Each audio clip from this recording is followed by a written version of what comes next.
Halo, balik lagi sama Gelang. Sekarang kita akan belajar tentang skala. Nah, apa itu skala?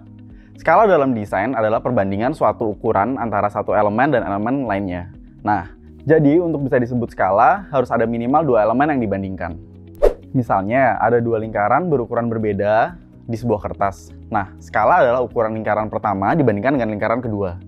Ukuran lingkaran dibandingkan dengan ukuran kertas juga bisa disebut skala. Skala itu relatif. Sebuah elemen grafis bisa terlihat lebih besar atau lebih kecil tergantung dari ukurannya, penempatan, maupun warna dari elemen-elemen lain di sekitarnya. Skala yang kontras bisa menciptakan tension antara dua objek.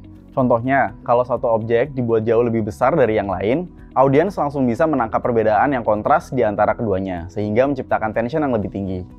Misalnya pada iklan cheese it ini. Nah, perbandingan ukuran antara keju dan biskuitnya membuat mata kita langsung menangkap pesan dari iklan ini, yaitu rasa keju asli yang kuat dan biskuit yang kecil. Skala juga bisa bercerita dan menciptakan mood dalam desain.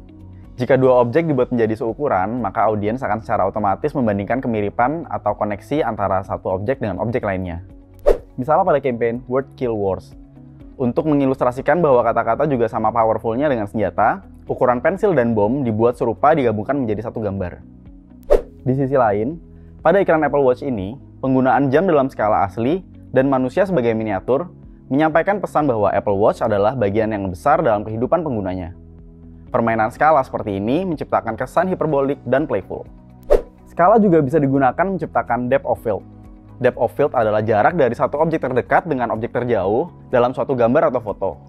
Depth of field sendiri bisa menciptakan perspektif pada gambar. Elemen yang lebih kecil dan terlihat lebih jauh, dan elemen yang besar terlihat lebih dekat. Seperti contoh iklan Coca-Cola ini misalnya. Menggunakan skala untuk membentuk senyuman dari susunan botol-botol Coca-Cola. Dengan menggunakan skala, pesan open happiness dari iklan Coca-Cola dapat tersampaikan. Skala juga berfungsi untuk menciptakan hierarki, atau urutan visual di antara elemen-elemen desain. Skala bisa memberitahu audiens, elemen mana yang paling penting dari sebuah desain. Contohnya, pada visualisasi data berikut ini. Skala digunakan untuk menyampaikan kuantitas. Lingkaran yang ukurannya lebih besar menandakan kuantitas pencarian yang lebih banyak. Soal hierarki ini akan kita bahas lagi lebih lanjut di video selanjutnya.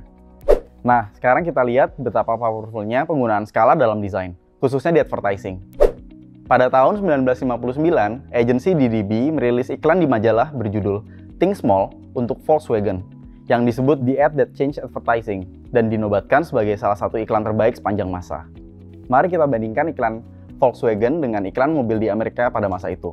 Bisa dilihat dalam penggunaan skala pada iklan Volkswagen ini berbeda. Karena desainer menggunakan ukuran mobil yang jauh lebih kecil dibandingkan dengan keseluruhan halaman pada majalah. Skala antara mobil dengan halaman ini justru membuat mobil menjadi pusat perhatian karena iklan ini berbeda dengan iklan-iklan mobil pada umumnya di masa itu. Nah, sekarang coba kita lihat contoh selanjutnya. Agensi Leo Burnett di Dubai membuat iklan billboard ini untuk mempromosikan bahwa McDonald's menjual kopi selama 24 jam. Coba kita bayangin, kalau kamu ngelihat iklan billboard ini, karena iklan billboard ini hanya bisa terlihat sekilas, maka penggunaan skala pada iklan ini pun menjadi sangat krusial. Ukuran angka 5 dan 8 yang dibuat besar membuat audiens tetap bisa membaca iklan dengan jelas di waktu apapun, baik pagi hari maupun di malam hari. Kalau kamu ingin tahu lebih banyak tentang media periklanan, seperti billboard, akan kita bahas di video mendatang. Oke, dari contoh-contoh tadi, bisa kita simpulkan bahwa, pertama, skala hanya bisa diciptakan dengan membandingkan satu objek dengan objek lainnya, atau lebih. Bigger isn't always better. Jika digunakan dengan benar, justru memperkecil objek dalam desain kamu, juga bisa menghasilkan impact yang besar. Skala bisa mengubah desain, dan sangat krusial untuk keberhasilan desain kamu. Berikutnya kita akan belajar tentang teori graphic design yang lain, yaitu hierarki. Sampai ketemu lagi!